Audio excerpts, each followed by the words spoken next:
नमस्कार दोस्तों, स्वागत है आज की नई कहानी में। अदिति और विजय के विवाह को 9 वर्ष पूरे हो चुके थे, लेकिन अब तक कभी घर में बच्चों की किलकारियां नहीं गूंजी थी। विजय के माताजी तो बेसब्री से इंतजार कर रहे थे कि वे कब दादी दादिया बनेंगे। अदिति और विजय ने क्या क्या नहीं किया। शहर के बड़े से बड़े डॉक्टरों को दिखाया, मंदिरों में जाकर माथा टेका, लेकिन भगवान उनकी पुकार सुन ही नहीं रहा था। इसी तरह एक वर्ष और गुजर गया। धीरे धीरे निराशा उनके जीवन में गृह प्रवेश करने लगी। अड़ोस पड़ोस के छोटे छोटे बच्चों को देखकर अदिति का मन भी ललचा जाता। कोई उसे भी माँ कहकर बुलाए, कोई उसकी गोद में आकर लिपट जाए, वह भी अपने आंचल में लेकर किसी नन्हे को दूध पिलाए। अदिति उदास रहने लगी, जो विजय महसूस कर रहा था, और उसकी उदासी का कारण भी वह जानता था। विजय सोच रहा था कि अदिति को संभालना होगा। यदि अभी भी उसे बच्चे की खुशी नहीं मिली तो वह मानसिक तौर से बीमार हो जाएगी। रात भर विजय सो ना पाया, यह सोचते हुए कि क्या करूं। वह तो अपना दुख सहन कर लेता था, लेकिन अदिति नहीं कर पा रही थी। तभी लेटे लेटे विजय के मन में विचार आया, क्यों ना वह लोग किसी बच्चे को गोद ले ले।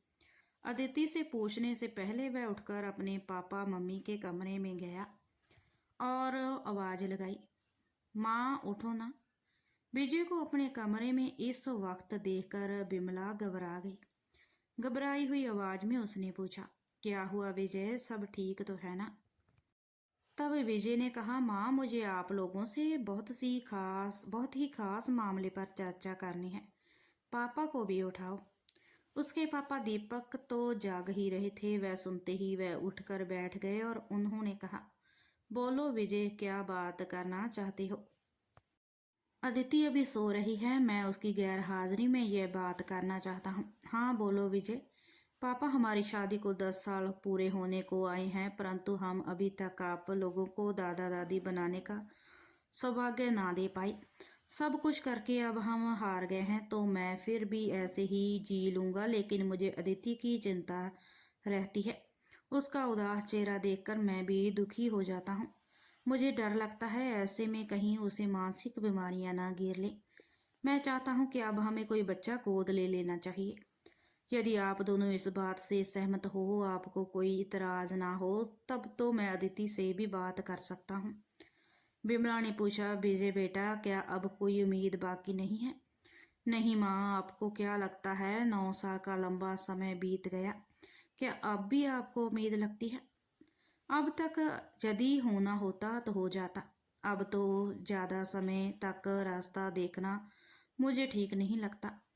दीपक ने कहा, मुझे तो इसमें कोई ऐतराज नहीं है, बल्कि अच्छा ही है। वैसे भी हमारे देश में कितने ऐसे बच्चे हैं जो बेचारे अनाथ आश्रम में रहते हैं, जिनके माँ बाप या तो उन्हें छोड़ देते हैं या बेचारे खुद ही दुनिया छोड़ जाते हैं। ऐसे बच्चों में से यदि किसी एक को भी हमारा प्यार, हमारा साथ मिलता है तो हमारे लिए ये बहुत ही खुशी की बात है। क्या कहती हो बिमला? ऐसे तो मुझे भी कोई ऐतराज नहीं है। मैं तो सिर्फ यह पूछ रही थी कि क्या अब कोई उम्मीद की गुंजाइश नहीं। बिमला, चलो माना यदि हमारे घर भगवान बच्चा दे भी देते हैं तो भी क्या हुआ, हमारे 2 बच्चे हो जाएंगे। अब जब मन में आ ही गया है तो इस काम में हमें देरी नहीं करनी चाहिए। अपने माता पिता की सहमति मिलते ही विजय ने कहा, तो ठीक है, मैं कल ही अदिति से भी बात कर लेता हूँ। और बिमला ने बीच में ही टोकते हुए कहा, क्या अदिति मान जाएगी? हाँ माँ, लगता तो है, सुबह पता चल जाएगा। चलो अब मैं जाता हूँ, आप लोग भी सो जाइए, रात काफी हो रही है। विमला अदिति से बहुत प्यार करती थी। बच्चे ना होने की बात पर कभी भी विमला ने उसे एक भी अपशब्द नहीं कहा। वह समझती थी कि उसमें हमारे दोनों बच्चों की कोई गलती नहीं है। यह सब भाग्य का खेल है। वह हर काम में भी अदिति को मदद करती थी। दूसरे दिन रविवार था। अदिति ने सुबह सबके लिए नाश्ता तैयार किया। वह सब खाने के लिए डाइनिंग टेबल पर बैठे। तब विजय ने कहा, अदिति, हम लोग तुमसे कुछ बात करना चाहते हैं। हाँ बोलो ना विजय, क्या बात है? अदिति घबरा गई और उसकी आंखें विजय की आंखों को इस तरह देखने लगी मानो वह कह रहा हो, प्लीज कुछ ऐसा मत कह देना जिसे वह सहन न कर पाए। अगले ही पल उसने सोचा, तीनों बात करना चाहते हैं, कहीं बच्चे को लेकर या विजय का दूसरा विवाह। कुछ ही पलों में कितना कुछ सोच लिया था अदिति ने दिमाग में। नहीं नहीं, यहाँ तो सभी मुझे कितना प्यार करते हैं।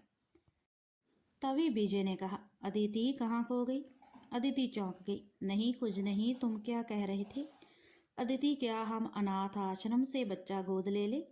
अदिति ने खुश होकर मुस्कुराते हुए कहा, विजय मैं तो कब से इस इच्छा को अपने मन में दबाए हुए बैठी हूँ, लेकिन कभी हाँ कहा नहीं, यह सोचकर कि पापा और माँ को कैसा लगेगा। बिमला ने कहा, अदिति बेटा यह तो बहुत ही अच्छा निर्णय है, हम दोनों तैयार है। रात को हमने आपस में बात की थी, लेकिन इस पर आखिरी मुहूर्त तो तुम्हें ही लगानी है। बेटा तुम यदि इसे ठीक समझती हो और यदि तुम यह कर सकती हो तो हम आगे बढ़ सकते हैं। हाँ मैं क्यों नहीं कर सकती माँ। बेटा यह एक कठिन तपस्या है, इसके बाद यदि तुम्हारी गोद भी भर गई तो उस बच्चे के साथ कभी भी अन्याय नहीं होना चाहिए। हाँ माँ, मैं उसे बहुत प्यार दूंगी, उसी तरह जैसे मानो मैंने ही उसे जन्म दिया हो।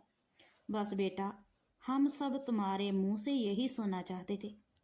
अदिति की प्यासी आंखों में आंसू छलक आए। उसे देखकर सभी भावुक हो गए।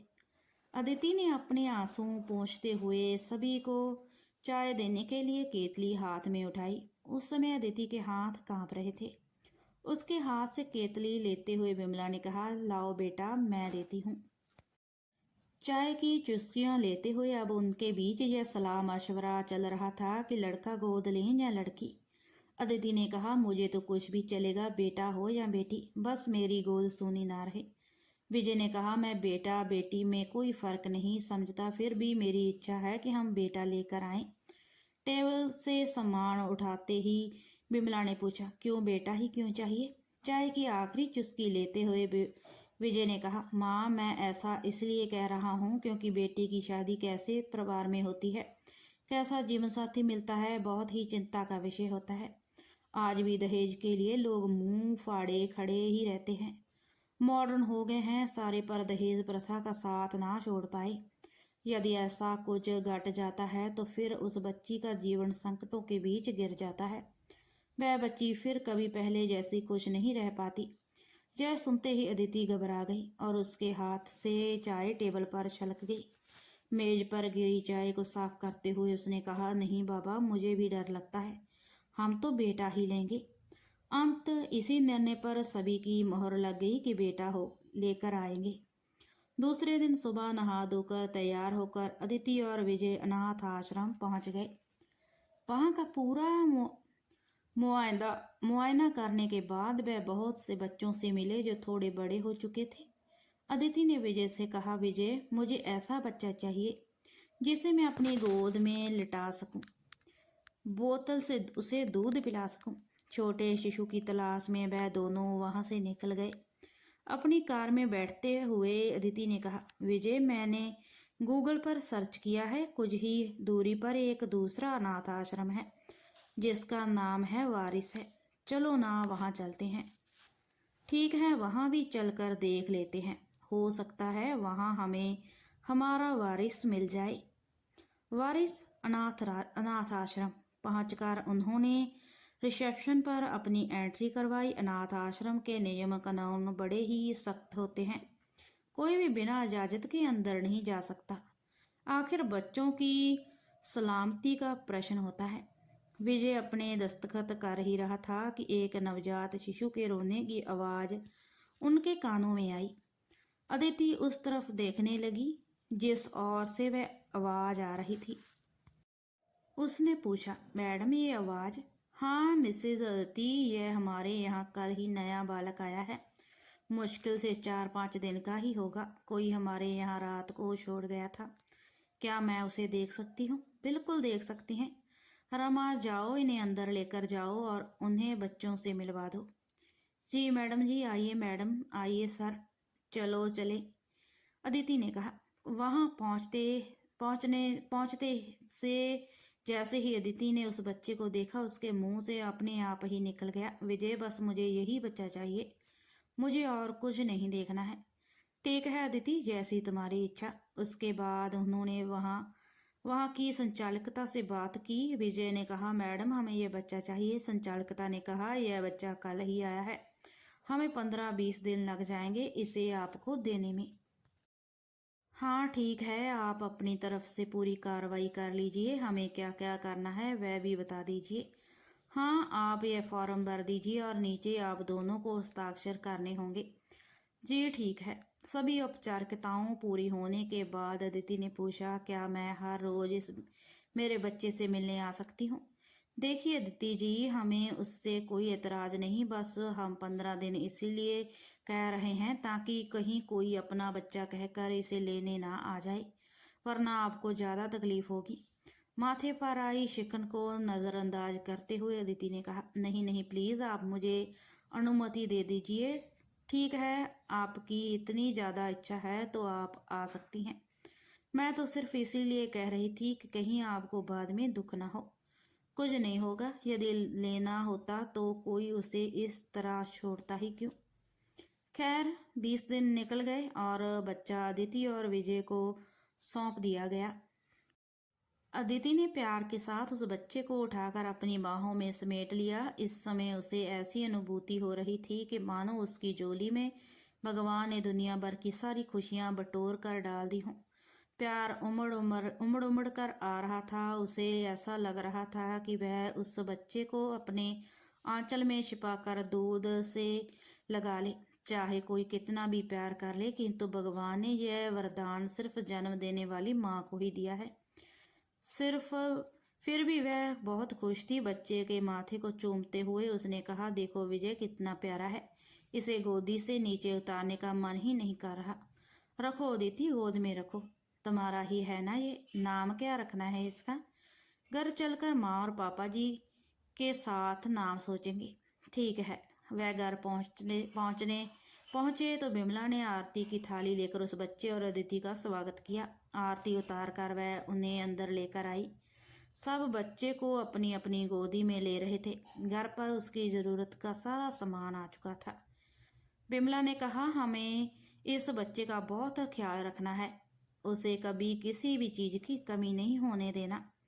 सब बहुत खुश थे। घर में उसके आने की खुशी में एक बड़ा सा आयोजन भी रखा गया, जिसमें सभी रिश्तेदारों और दोस्तों को बुलवाया गया। आज उसका नामकरण संस्कार था। सबने मिलकर उसका नाम रखा पारस। धीरे धीरे समय की रफ्तार के साथ साथ पारस भी 1 वर्ष का होने वाला था। तभी एक दिन अदिति की तबीयत गड़बड़ लग रही थी। विजय उसे डॉक्टर को दिखाने लेकर गया। डॉक्टर ने अदिति को देखने के बाद कहा, बहुत ही आश्चर्य की बात है। वह मन ही मन स्वयं ही बुदबुदा रहे थे, शायद उन्हें खुद पर विश्वास नहीं हो रहा था।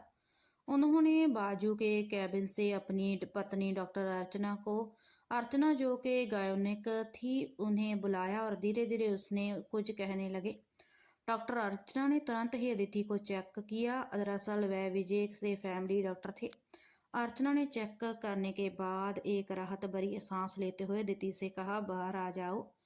उसके बाद फिर डॉक्टर अर्चना ने अपने हाथ साबुन से धोते हुए कहा, आप दोनों के लिए एक बहुत ही बड़ी खुश खबर है। क्या हुआ डॉक्टर? विजय और अदिति ने जो सपने में भी सोचना बंद कर दिया था, ऐसी खबर डॉक्टर ने उन्हें सुनाते हुए कहा, आप दोनों अपना दिल थाम कर सुनना, अदिति माँ बनने वाली है। यह चमत्कार कैसे हो गया, भगवान ही जाने। पिछले 10 साल में अब तो कोई उम्मीद ही ना बची थी। उस समय अदिति और विजय इस खबर को सुनकर खुश होने से ज्यादा आश्चर्यचकित हो रहे थे। उन्हें समझ ही नहीं आ रहा था कि कैसे रिएक्ट करें। तभी डॉक्टर अर्चना ने उनके हाथों में मिठाई का डब्बा देख लिया और मुस्कुराते हुए कहा, अदिति मिठाई, क्या तुम जानती थी? नहीं डॉक्टर, ये मिठाई तो मेरे बेटे के घर आने की खुशी में है। बेटे के? कौन सा बेटा? आपने मोबाइल में से पारस की तस्वीर दिखाते हुए उसने कहा। डॉक्टर ये देखिए, हमने इसे अनाथ आश्रम से गोद लिया है और देखिए ना, इसे आने को अभी वर्ष ही पूरा हुआ है और इसके कदम ऐसे शुभ पड़े कि मैं यह तो बहुत ही खुशी की बात है अदिति। तुम दोनों ने बहुत ही नेक काम किया है, शायद इसीलिए भगवान ने तुम्हारी झोली में एक और संतान दे दी। उसके बाद डॉक्टर अर्चना ने कुछ दवाइयाँ और बहुत सारी हिदायतें देकर उन्हें कहा, ऑल द बेस्ट अदिति, अपना ख्याल रखना। डॉक्टर साहब ठीक तो है ना? विजय ने प्रश्न किया। फिलहाल तो सब ठीक ही लग रहा है, हर माह चेकअप के लिए आते रहना होगा। ठीक है डॉक्टर, थैंक यू, कहते हुए विजय ने अदिति के हाथ से मिठाई का डब्बा लेकर डॉक्टर को दे दिया और कहा, यह हमारे बड़े बेटे के घर आने की खुशी में है डॉक्टर। बाहर निकलते समय अदिति और विजय बहुत खुश थे। उन्होंने एक दूसरे को देखा पर बोला कुछ भी ना पाए। घर आकर उन्होंने अपनी माँ और पापा जी को यह गुड न्यूज़ सुनाई। यह ऐसी खबर थी जिस पर एकदम से यकीन करना मुश्किल था। बिमला ने आश्चर्य भरी नज़रों से कहा, क्या तुम सच कह रहे हो? हाँ माँ, बिल्कुल सच है। सभी की खुशियों का ठिकाना ना रहा। पारस को चूमते हुए बिमला ने कहा, कितना किस्मत वाला है तू, तुझे अकेले ना रहना पड़े, इसका इंतजाम आते से ही कर दिया। कितने अच्छे कदम लेकर घर में आया है। अब तो अदिति की देखरेख में पूरे समय बिमला लगी ही रहती। उसके खाने पीने से लेकर दवा तक हर चीज का ख्याल वही रखती, बिल्कुल अपनी बेटी की तरह। अदिति पूरे 9 माह तक स्वस्थ रही, किसी तरह की कोई परेशानी के साथ टकराव नहीं हुआ और ना 9 महीने का समय भी बीत गया। अदिति को प्रवास पीड़ा शुरू होते ही तुरंत उसे अस्पताल लाया गया। विजय और घर के सभी लोग आज थोड़े से तनाव में थे कि क्या होगा, कैसे होगा, सब ठीक तो हो जाएगा ना। इसी तरह के कई सवालों में गिरे इंतजार कर रहे थे कि कब डॉक्टर आकर उन्हें अच्छी खबर सुनाएगी। लगभग 7 घंटे के लंबे अंतराल के बाद डॉक्टर आई और कहा, बधाई हो, बेटी आई है। यह खबर उनके कानों को उस सुख का आभास करा गई जिसकी उन्होंने आशा ही छोड़ दी। सब कुछ सामान्य था, इसीलिए जल्द ही उन्होंने अस्पताल से छुट्टी मिल गई। विमला ने बच्ची को गोद में उठाकर चूमते हुए कहा, क्यों ना इसका नाम हम पवित्रा रख दे। पारस और पवित्रा दोनों भाई बहन की जोड़ी बहुत अच्छी रहेगी। पवित्रा नाम सुनते ही अदिति ने कहा, अरे वाह माँ, आपने एक बार में ही इतना प्यारा नाम बता दिया कि अब और सोचने की जरूरत ही नहीं। 1 वर्ष के अंदर 2 बालक, एक बेटा और एक बेटी को पाकर विजय का परिवार पूरा हो गया। वह सब दोनों बच्चों को लेकर एक जैसा प्यार दे रहे थे, एक जैसे संस्कार दे रहे थे। धीरे धीरे समय आगे चलता गया, बच्चे बड़े होते गए। दोनों भाई बहन में बहुत ज़्यादा बनती थी, एक दूसरे के बिना वह रह ही नहीं पाते थे। मस्ती, लड़ाई झगड़ा, प्यार दुलार सब कुछ चलता रहता था। पवित्रा को पारस हमेशा छोटा कहकर ही बुलाता था। स्कूल की पढ़ाई पूरी करने के बाद कॉलेज, पारस और पवित्रा में केवल एक ही क्लास का अंतर तो था। कॉलेज में पहुंचते ही पवित्रा को स्कूटर और पारस को बाइक मिल गई। उनके पास कभी किसी चीज़ की कमी नहीं होती थी। पारस का ग्रेजुएशन भी पूरा हो गया, वह कंप्यूटर इंजीनियर बन गया। इसी बीच उसने कई कॉम्पिटिटिव परीक्षाएं भी दी थी, कई जगह इंटरव्यू भी दिए थे। उसे एक अमेरिकन कंपनी में नौकरी मिल गई। उसे अब अमेरिका जाना था। वह खुश था, पूरा परिवार भी उसके लिए बहुत खुश था। बस यदि दुखी थी तो छोटी। वह पारस को अपने से दूर जाते देखकर अपने अकेलेपन से घबरा रही थी। वह पारस को बहुत चाहती थी, हमेशा दोनों साथ साथ ही तो रहते थे। एक दिन उसने कहा, पारस भैया, अब तुम हमेशा हमेशा के लिए हमसे दूर जा रहे हो। वहां जाकर फिर कोई हम हमेशा के लिए वापस नहीं आता। बस 2-4 दिन या 2-4 हफ्तों के लिए ही तो तुम भी आओगे। मैं तुम्हारे भविष्य और सफलता के लिए बहुत खुश हूँ, लेकिन इस दूरी के कारण बहुत दुखी हूँ। अरे पगली, वहाँ सेटल होने के बाद तुझे और माँ बापू जी को भी वहाँ बुला लूँगा। माँ पापा जी वहाँ आकर क्या करेंगे? वह तो अपनी मिट्टी छोड़कर कभी नहीं जाएंगे। हाँ, घूमने जरूर आ जाएंगे, पर हमेशा रहने के लिए कभी तैयार नहीं होंगे। हाँ, तू ठीक कह रही है, पर इतना अच्छा अवसर मिला है तो जाने तो नहीं चाहिए। हाँ बिल्कुल, यह बात तो सही है। सभी को कहाँ ऐसे सुअवसर मिलते हैं।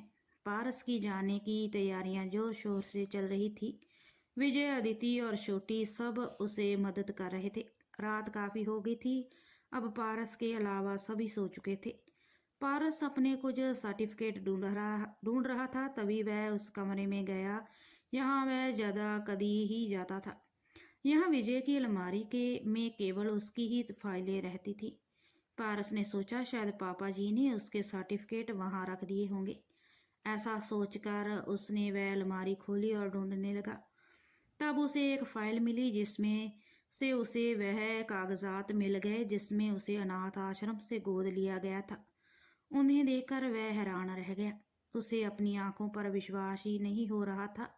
ना जाने कितनी बार उसने उस कागज को उल्ट पुल्ट करके देखा, कितनी बार पढ़ा। उसे ऐसा लग रहा था मानो उल्ट पुल्ट कर देखने से वह कागज बदल जाएंगे, किंतु यह तो सच्चाई थी जो कभी मिट नहीं सकती थी। उसके बाद नम आंखों के साथ पारस ने उन्हें वैसे ही वापस रख दिया। अपने कमरे में वापस आकर पारस चुपचाप बिस्तर पर लेट गया। जब से उसने होश संभाला तब से लेकर अब तक के ना जाने कितनी ही पल उसकी आंखों में दृष्टिगोचर हो रहे थे।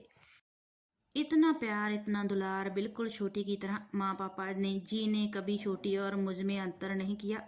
वह सोच रहा था यदि वह यहाँ से बाहर निकल गया तो माँ पापा जी भी अकेले हो जाएंगे। छोटी तो आज है, कल ससुराल चली जाएगी, उसके बाद उसका क्या होगा। तभी घर के बाहर के दरवाजे को जोर जोर से खटखटाने की आवाज आने लगी। पारस जाग रहा था। वह तुरंत ही उठकर गया और दरवाजा खोला। सामने उषा आंटी घबराई हुई खड़ी थी। पारस को देखते ही वह बोली, बेटा तुम्हारे अंकल को हार्ट अटैक आया है, घर पर और कोई तो है ही नहीं, तुम जल्दी चलो प्लीज। अरे हाँ आंटी, आप चिंता मत करो, कहते हुए पारस ने विजय और अदिति को आवाज लगाई। माँ पापा जल्दी उठो, राकेश अंकल को हार्ट अटैक आया है। वह दोनों भी उठ गए और वह उषा के साथ उनके घर पहुंचे। पारस ने अपनी कार निकाली और अस्पताल में फोन भी कर दिया। बीच रास्ते तक पारस उन्हें ले आया। वहीं पर आधे रास्ते में उनके कार से निकल कर कार एम्बुलेंस में डालकर अस्पताल ले गए। यह सब इतनी तेजी से हुआ सिर्फ इसलिए डॉक्टर राकेश की जान बच पाए। उषा धन्यवाद के मीठे शब्द बोलती जा रही थी। उसने कहा, पारस बेटा, आज जो तुम ना होते तो मैं अकेली क्या करती। राकेश तो यह दुनिया छोड़कर ही चले जाते। तुम मेरे लिए भगवान बनकर आए हो। नहीं आंटी, आप यह सब मत कहिए। अब तो अंकल ठीक हैं, डरने की कोई बात नहीं है। अदिति ने उषा के आंसू पोंछते हुए कहा, बस अब चिंता मत करो, हम यहाँ रुकते हैं तुम्हारे पास। पारस तुम घर चले जाओ बेटा, पवित्रा अकेली है। जी माँ, मैं जाता हूँ। कार चलाते समय पारस सोच रहा था, जिसने उसे जीवन के इतने सुंदर सुनहरे पल दिए, उसके जीवन के हर पल को रंगीन बना दिया। उनसे दूर जाकर मैं उनके जीवन को बेरंग कैसे कर सकता हूँ। अब तक मुझे उनकी ज़रूरत थी, लेकिन और कुछ वर्षों में उन्हें मेरी ज़रूरत पड़ेगी। घर आकर भी वह रात भर बेचैनी से इधर से उधर करवटें बदलता रहा। पूरी रात खुली आंखों से जागते हुए एक लंबे सपने की तरह गुजरी थी, जिसमें कभी उसे भूतकाल का बचपन याद आता, कभी वर्तमान का और कभी आने वाले भविष्य का, जिसमें उसे उसके बूढ़े माँ बाप जी अकेले खड़े दिखाई देते। वह उसे पुकारते पर उसकी आवाज़ उसे सुनाई नहीं देती। वह उसे निहारते पर वह उन्हें देख नहीं पाता। वह अपनी बाहें फैलाते पर वह लिपट ना पाता। आखिर में उनके आंसू दिखते तो वह पहुँच नहीं पाता। सुबह नाश्ते के समय विजय ने पूछा, पारस बेटा, तुम्हारी तैयारी पूरी हो गई? देखना कुछ छूट ना जाए, अब तुम्हारे जाने के केवल 5 ही दिन बाकी हैं। तभी पारस ने पानी का घूंट निगलते हुए कहा, पापा जी, मैं नहीं जा रहा। आश्चर्य भरे स्वर में कहा, क्या क्या कहते हुए विजय उठकर खड़े हो गए। यह क्या कह रहे हो पारस, तुम? क्या हो गया है? तुम्हें समझ में ही भी नहीं आ रहा तुम क्या कह रहे हो और क्यों नहीं जा रहे? रात तक तो सब ठीक था बेटा, अचानक क्या हुआ? सब जानते हैं तुमने इसके लिए कितनी मेहनत की है, दिन रात एक कर दिया था तुमने। पापा जी, मन नहीं कर रहा। जैसे जैसे जाने का समय नजदीक आ रहा है वैसे वैसे मन में दुखी हो रही है, बेचैनी हो रही है। आपको छोड़कर जाने के लिए मन तैयार ही नहीं हो रहा। पारस की इस तरह की बातें सुनकर विजय ने कहा, अच्छा होम सिकनेस के शिकार हो रहे हो तुम। जाओ बेटा, धीरे धीरे सब ठीक हो जाएगा। वहाँ तो सब ठीक हो जाएगा पापा जी, लेकिन यहाँ आप और माँ अकेले हो जाओगे। देखो कल रात ही राकेश अंकल, अरे बेटा ऐसा सब मत सोचो। क्यों ना सोचूं पापा जी, जब मैं छोटा था मुझे आप लोगों की ज़रूरत थी। बचपन में आपकी उंगली पकड़ कर चला, जवानी में आपके साए के नीचे रहा। पता नहीं पापा जी, मुझे लग रहा है आने वाले समय में आपको भी तो मेरी उंगली की ज़रूरत पड़ेगी, और तब मैं अपना हाथ आप तक नहीं ला सकूंगा। इससे ज़्यादा दुख की बात और क्या हो सकती है। सुख तो हाँ उसमें होगा कि आप मेरी तरफ हाथ बढ़ाएं और मैं आपको बिना इंतज़ार कराए अपना हाथ आपके हाथ तक पहुंचा दूं। मुझे नहीं चाहिए इतनी दौलत जो मुझे मेरे परिवार से जुदा कर दे। मुझे नहीं चाहिए ऐसी ज़िंदगी जिसमें आप और माँ ना हो। बेटा तुम भावनाओं में बह रहे हो, कुछ नहीं होगा। दूसरे बच्चे भी तो जाते हैं ना। जाते होंगे पापा जी। जो सुख आपके साथ यहाँ रहकर मुझे मिल सकता है वह लाखों करोड़ों कमा कर वहाँ मुझे नहीं मिलेगा। मुझे उस सुख से यह सुख ज़्यादा प्यारा है, जिसका सुखद एहसास मुझे हमेशा होता रहेगा। आते जाते रहेंगे ना बेटा, क्यों इतना सुंदर भविष्य छोड़ देना चाहते हो। पापा जी यहाँ क्या कमी है, हमारे पास सब कुछ तो है। और फिर छोटी की शादी भी तो करनी है। उसके लिए लड़का भी मैं ही तो पसंद करूँगा। यदि कल को कभी उसे मेरी ज़रूरत पड़ गई, वह मुझे आवाज़ लगाएगी 7 समंदर पार से। उस समय यदि मैं ना आ पाया तो मेरा ये फैसला अंतिम फैसला है पापा जी, और मैं इसे हरगिज नहीं बदलूंगा। पारिस बेटा क्यों गलत जिद कर रहे हो, कहते हो। विजय ने अदिति को आवाज़ लगाई। अदिति देखो ना पारस क्या कह रहे हैं, कह रहा है। मैंने सब सुन लिया विजय। देखो वह बड़ा हो गया है, उसे जो सही लगता है वह वही करने दो। यह निर्णय उसका ही अंतिम निर्णय होगा। फिर भी बेटा मैं भी यही कहूँगी कि चले जाओ। हमारी वजह से तुम्हारे जीवन में ब्रेक लगे, हमें भी तो अच्छा नहीं लगेगा ना। ब्रेक कहाँ लग रहे हैं माँ, यहाँ भी मुझे बहुत अच्छा भविष्य बन सकता है, और वह भी अपने पूरे परिवार के साथ। थोड़ा पैसा कम भी हो तो क्या फर्क पड़ता है। अदिति और विजय के लाख समझाने के बाद भी पारस ने अपना फैसला नहीं बदला।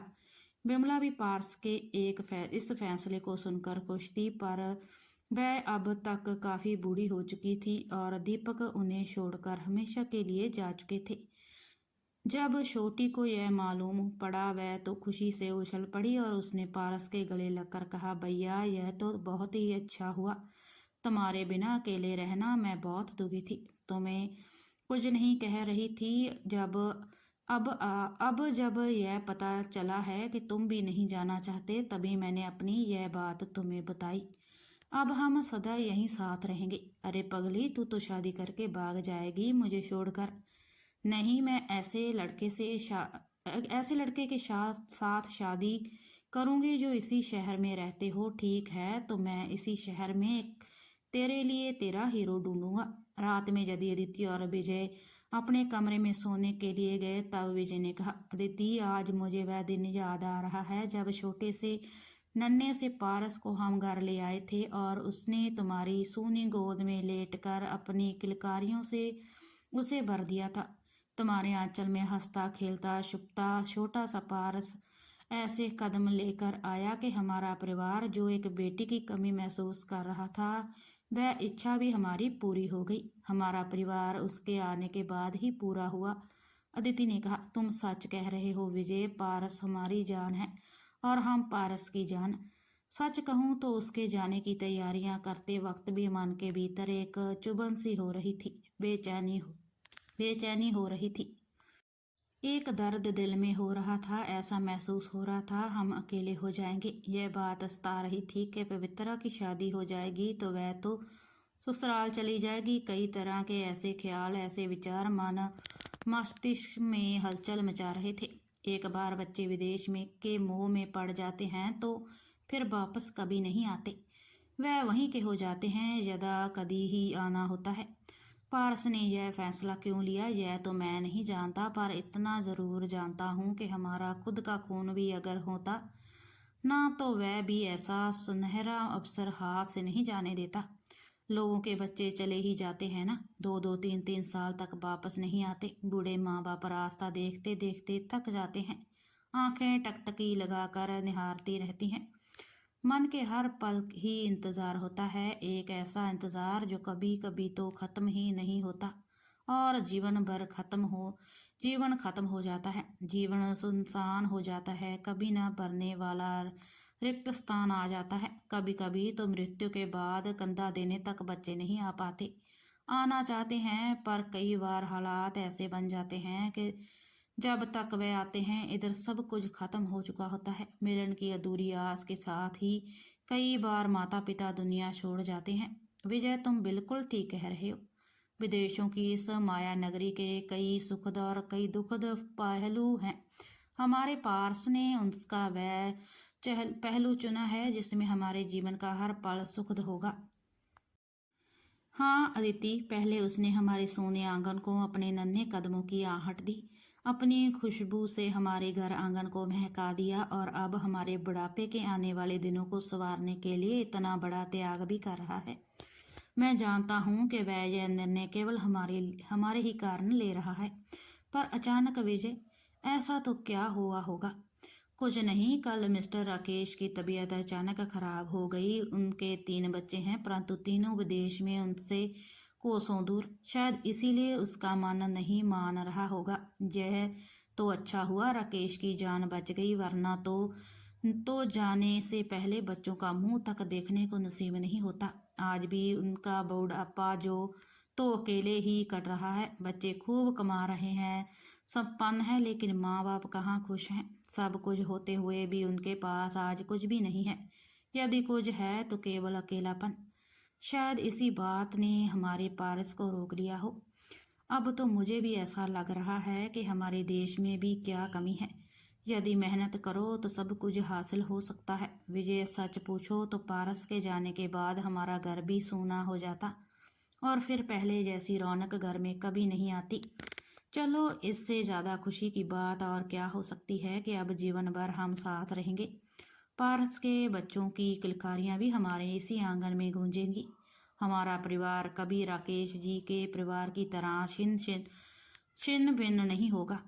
हाँ अदिति, तुम ठीक कह रही हो। वारिस अनाथ आश्रम ने तो हमारा पूरा जीवन सुखमय बना दिया और अपने नाम की ही तरह हमें हमारा सच्चा वारिस तोहफे में दे दिया। हमारी जवानी किलकारियों के बीच बीती, अब हमारा बुढ़ापा भी किलकारियों के बीच ही बीतेगा। यह सुख सभी को कहाँ हासिल होता है। याद है अदिति, तुम एक छोटी सी किलकारी के लिए इतना तरसी हो, लेकिन पारस की पहली किलकारी ने तुम्हें फिर से हंसना सिखाया था। आज दूसरी बार वह तुम्हें मुस्कुराने की वजह दे रहा है, शायद उसका अपना सपना छोड़कर। अगर ये कहानी आपको अच्छी लगी हो तो लाइक, शेयर और कमेंट ज़रूर करें। धन्यवाद।